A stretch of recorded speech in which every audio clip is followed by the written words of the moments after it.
I have found a man after my own heart.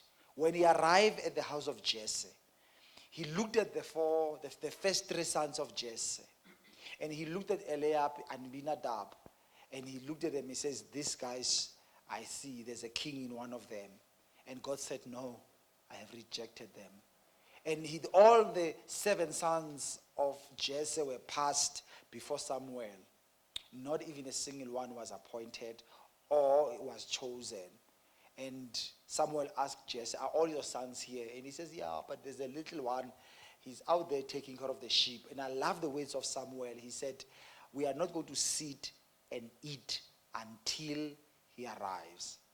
So they had to go fetch David wherever he was.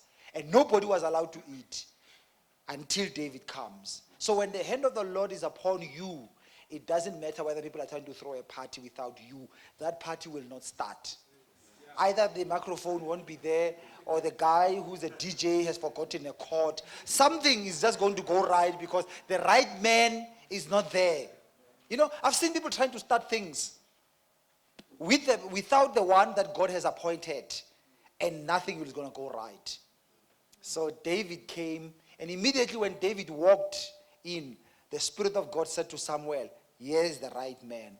He did not, he described him well, how he looked. He did not look like his brothers. But the Spirit of God says, that's the right man. And immediately, Samuel took that oil in the flask, anointed David. And the Bible says he was anointed in the presence of his brethren. The rest of the family was there when they saw him being anointed. He did not qualify according to their standards, but he was appointed and anointed. Now, when David was anointed, it was a case closed. But something I love about this whole story is that after he was anointed to be king, and when the party was dissolved and everybody went home, David went back to take care of the sheep. He did not go print business cards and says, now I am king in making. My name is David. No, he did not do that. He went back to his work of being a shepherd. Yes. Take care of the business until the right time. And then David, one day, when there was a battle engagement, and his brothers, 3 elder brothers were at the battlefield. His father took some food and said, go give to your brothers and go find out how are they doing. When David arrived there, he found Goliath was standing, intimidating the army of God. And David did not like this. And he says, now something needs to be done here. And we know the story that David killed Goliath, as we're saying in the morning. And women were singing. He says, hey, Saul killed his hundreds, but David killed his 10,000. And Saul did not like it. And now Saul at the time, he was already replaced by God. And once you are replaced by God, it opens your life to evil spirits. This guy started experiencing a lot of mental problems. You know, he started going mad. And every time when he's troubled by evil spirits, David will come play music for him and he'll get a relief. But the way he was so crazy, 3 times he tried to kill David by throwing a javelin or a spear and pin him to the wall, and David escaped. And then when he met David, he would say, oh, my son, I love you with all my heart. I love you like my own son. But 3 times he wanted to kill him. You just know you're dealing with a lunatic here. Somebody who's unstable.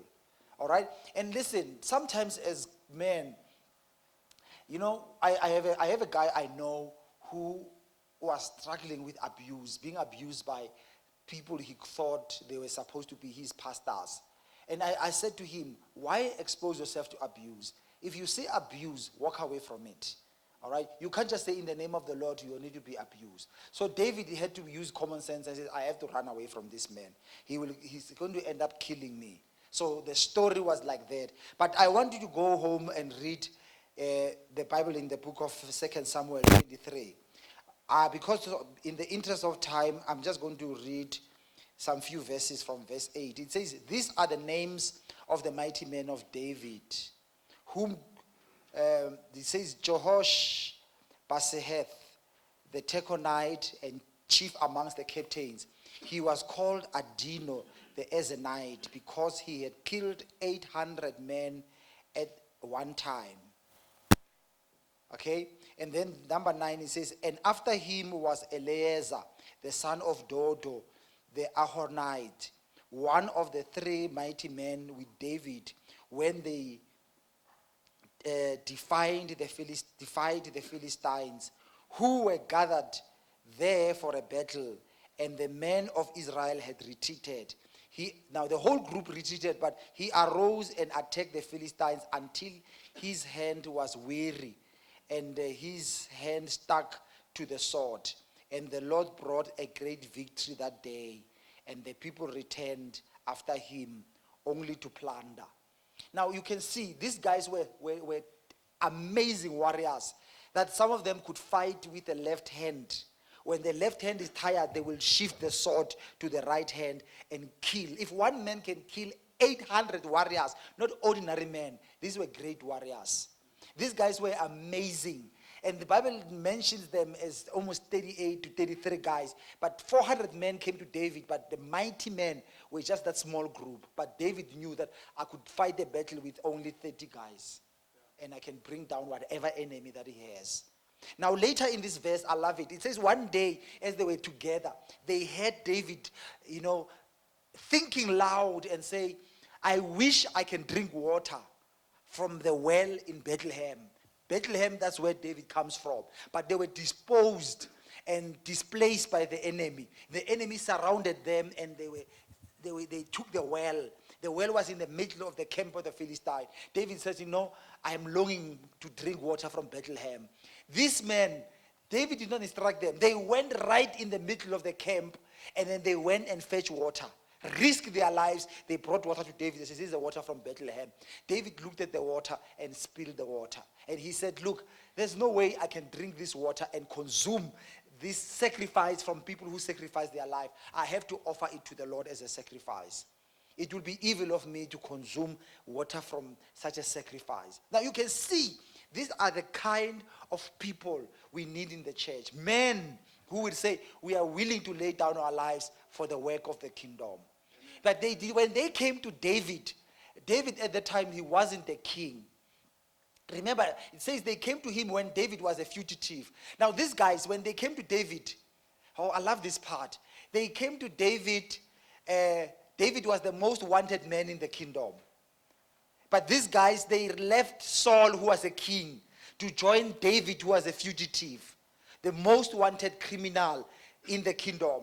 They said, we'd rather leave this guy, but we go to this man. And the Bible says when they came to David, there were men who were in debt. There were men who were discouraged, dissatisfied, dysfunctional men. They came to David to be their captain, to be their leader. And then those men were coming from David's family. He was his brothers and relatives. They came to David because they knew he was anointed to be king. They came because of a vision. They did not criticize him. He says, I'm going to David. 10 years ago, he was anointed to be king. But look at him, he's running away. How can we follow a runaway guy? These guys, they said, you know what? We know there's something about David. When you stand in front of people and say, this is what we want to do, people will follow you for a year or two. After 2 years, they are the ones who turn against you and say, I equalento. He's been talking about this thing for the last 5 years. We don't see the results. These guys, they never had that kind of an attitude to say, David has been running away from Saul for 10 years now. Where is the kingship? But they came to him because they believed in the vision. And by them believing in the vision, David managed to turn them into mighty men. So mighty men are not people that we are going to buy or go recruit from the Apla or Umkhonto Wesizwe. Mighty men, they come just like ordinary people like you. They don't even believe that they are mighty. All right? But if you start to take them and make them believe in the vision itself will pull greatness out of them. What pulls greatness out of you is not Pastor Ed, but it's the vision itself. If we are going to put a vision here and say we believe that in the next 20 years we are going to have won 20,000 people. And when we say 20,000 people in 20 years, you know what we are saying? We are saying that it's going to be 1,000 people we are going to disciple. Not win. We win more, but we say discipling 1,000 people a year. Which is, how many? Is 80,000, 80 people a month. Which makes it 20 a week. All right?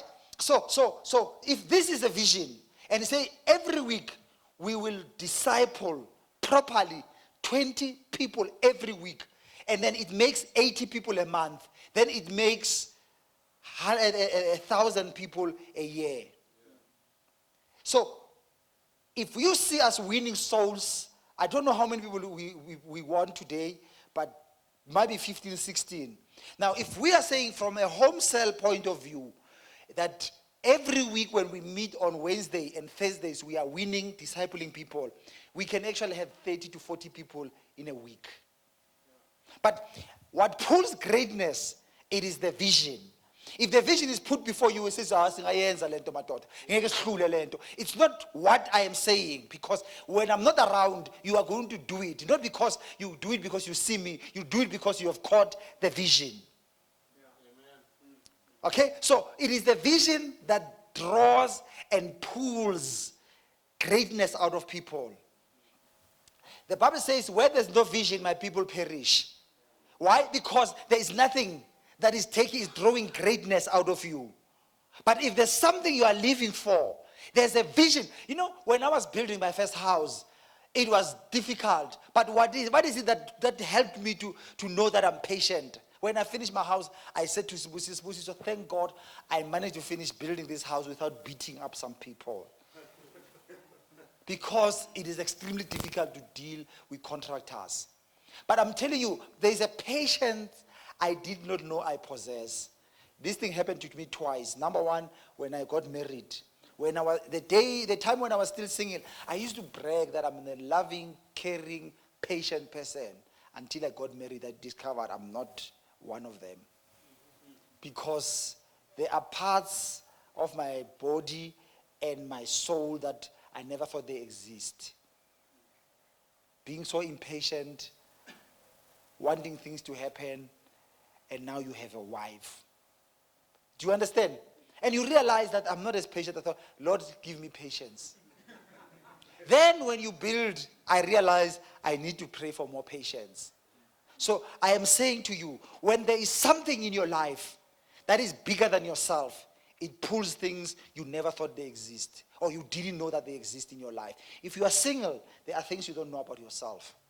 Go get married and you realize there's something you did not know about yourself.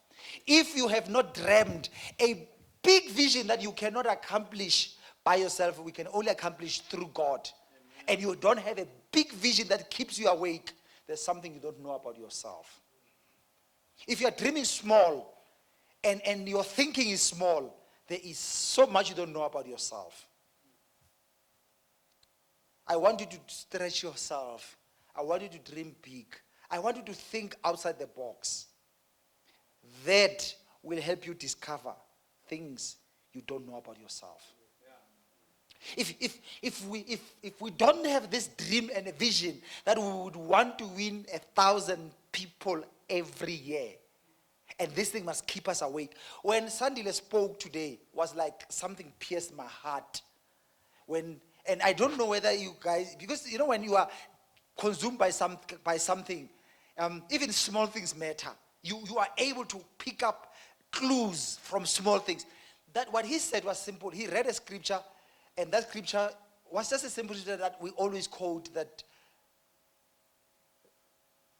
the harvest is plentiful, but the laborers are few. But I tell you what God emphasized when I was sitting there to me was pray to the Lord of harvest to send laborers. I got an answer. Just when he said that, I said, I have to focus my prayers to pray for more workers. But I pray to the Lord of harvest to send more laborers. You are not hearing it, but I mean, I'm hearing it because it was that like the Lord was speaking to me. Why? Because I look at the thing, 1,000 people we need to disciple in a year.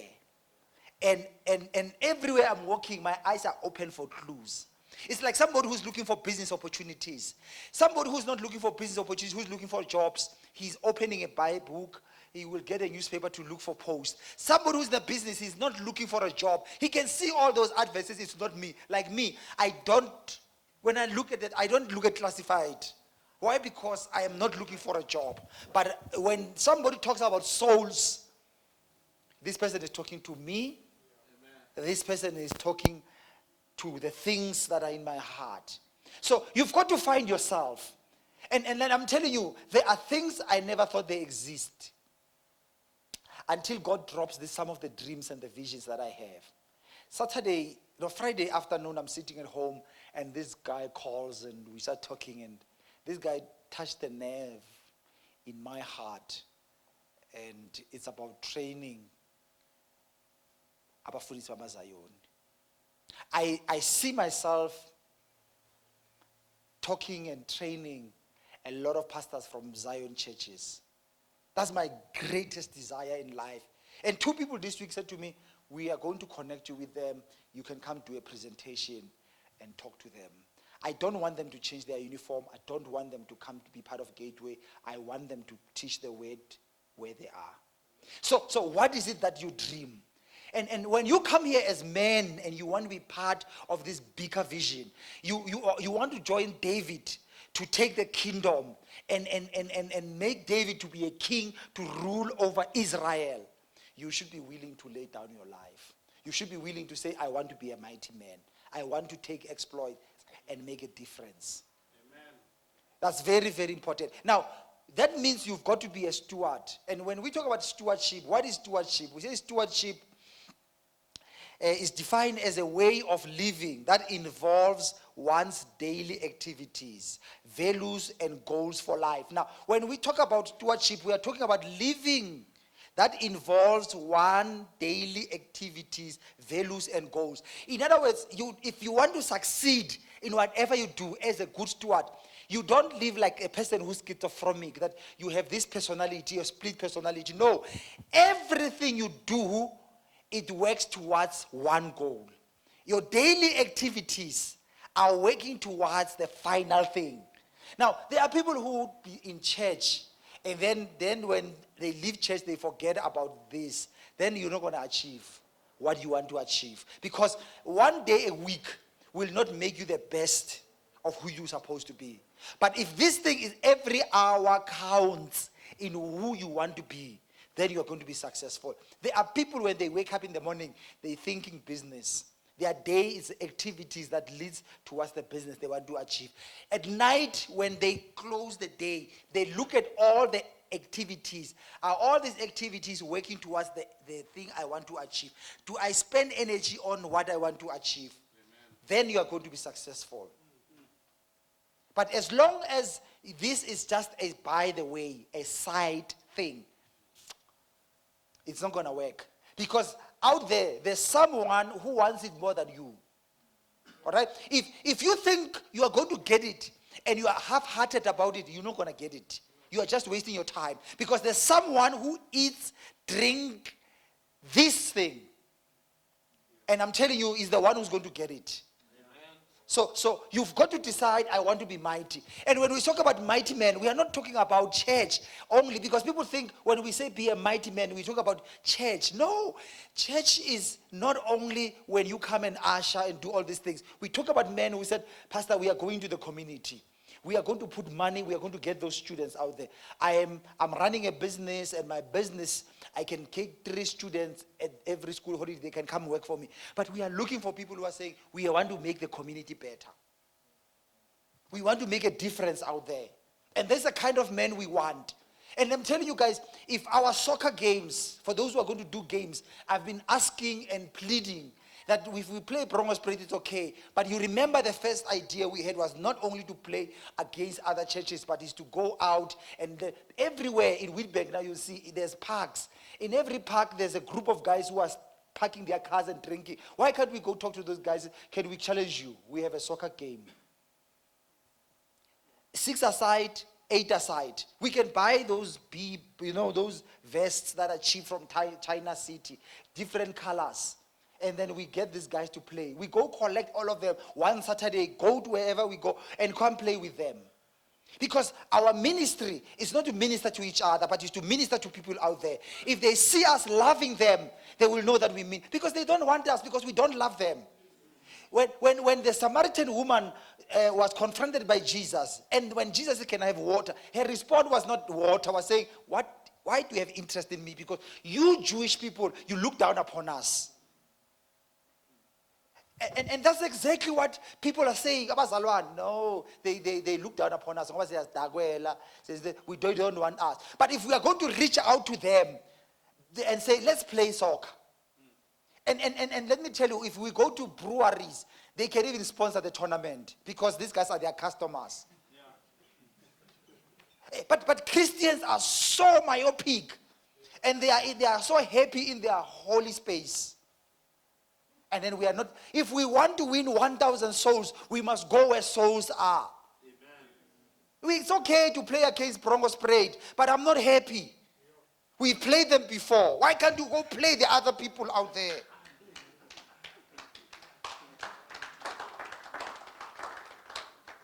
And it's not difficult to find these guys.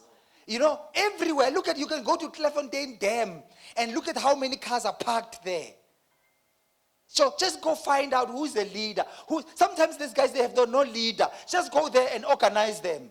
And they will be happy to listen. Bring them in, and we are not going to say we are a church. We just go say, man, we are guys who want to come play soccer with you. Let's bring these guys together. Let's bring out the speakers. Take all the sound system, put it there, play music. And don't play Rebecca Malope.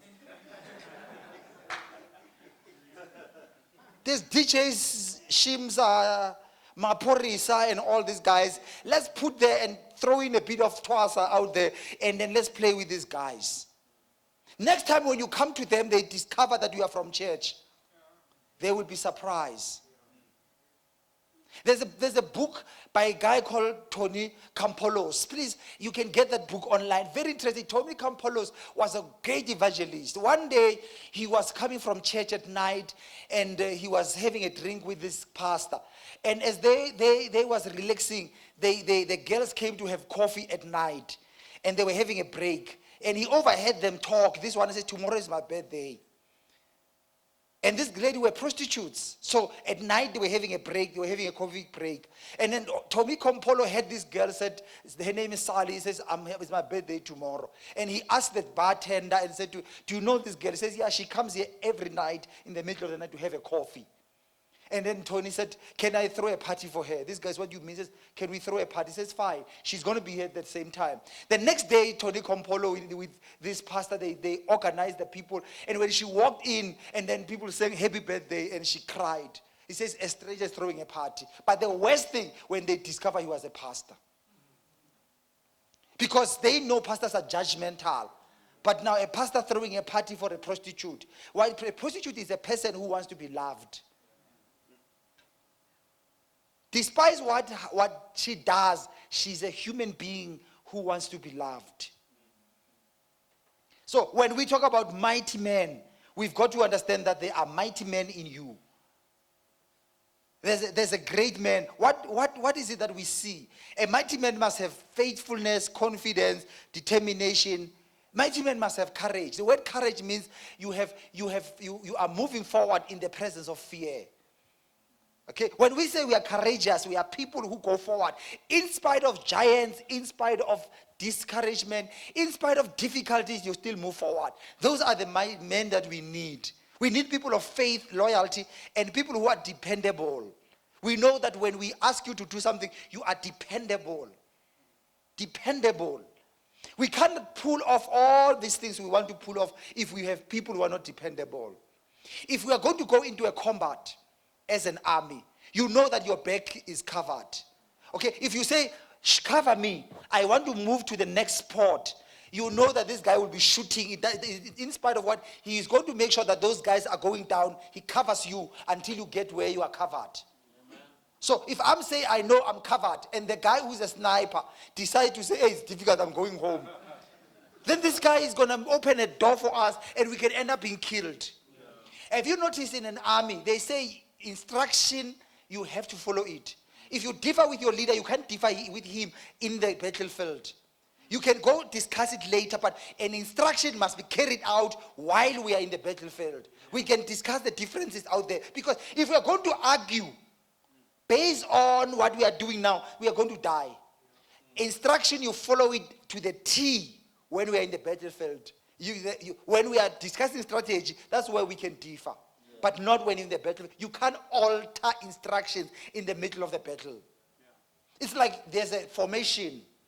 And then when you decide without the coach, he's standing outside, you say, no, when I'm going to go to the defense, and you're a player. And that's what we do. We lack discipline. Yeah. That in the middle of the playing, you want to change the formation. I know players that never played. Why? Because the coach asked them to come out, they were refusing. And then once you do that, your coach can be a best player because he's got a strategy. You are inside. He's watching there, and he wants to replace you, and you don't want to be substituted. That's funny. That's really funny with some of these guys. It's not a play. It's not a team spirit. Yeah. If we are saying we are substituting you, we know better than you. Now, this is very important, guys, that we have to make sure that we get you guys in your place and become mighty men. And you have what it takes to be a mighty man. You might think you don't, but I'm telling you do. I want you to buy into the vision of the church. And our vision is to really go out to the community. We need to go find those men who are drinking. All of us are going to go find those men. It's possible. Amen. All right? Let's go play soccer with them. Amen. Let's do out this thing called a pop-up church. We came up with the concept last year. Everything is ready. It's waiting for us as men. We're going to do pop-up church. One Sunday afternoon, we will go to the park there. We are going to set up the music. And then we're going to play music because everybody's playing music from their car. So we're going to play music there. We're not going to preach. We're just going to sit there and play. After 2 hours, we go home. And then we come back again. And then we play. And then we bring toilets. And then they get up, who are these people? And at that time, then we start to share.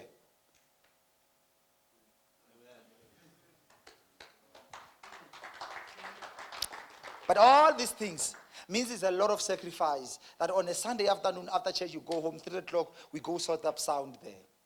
And good sound. Not some small things that will not make sense. Very good sound. That might cost us some money to put it up there. And play some nice music. People start closing all their small sound systems. And there's a big sound system that is playing there. I tell you guys, it's not difficult to win people. It is just the church doesn't want to. And we are comfortable in our comfort zones. But we've got to kick people out of the church, get them out there. Maybe to a certain extent, we can even bring a bag is full of ice. It says, ice Yeah, just go radical. You know, religion is so bad that it makes you feel like, no, but they were drinking anyway. So if you bring them ice or no ice, it's not going to make them drink less.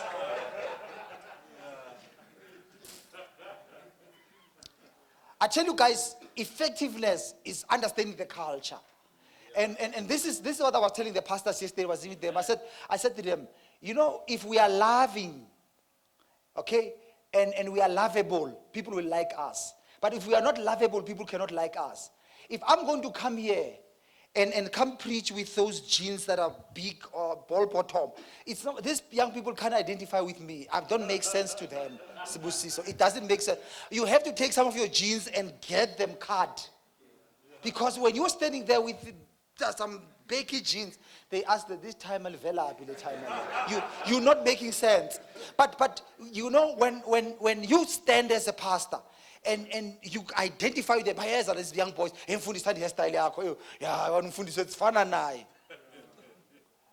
being honest. If we are going to be traditional and we don't want to change in our own ways, it's okay. But we're not going to be able to make sense to these young people. We're not going to be able to win them. I love my suits, but they don't make sense anymore.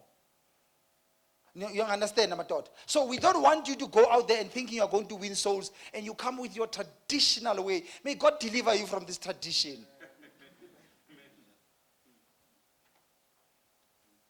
I really don't mind to get my techies.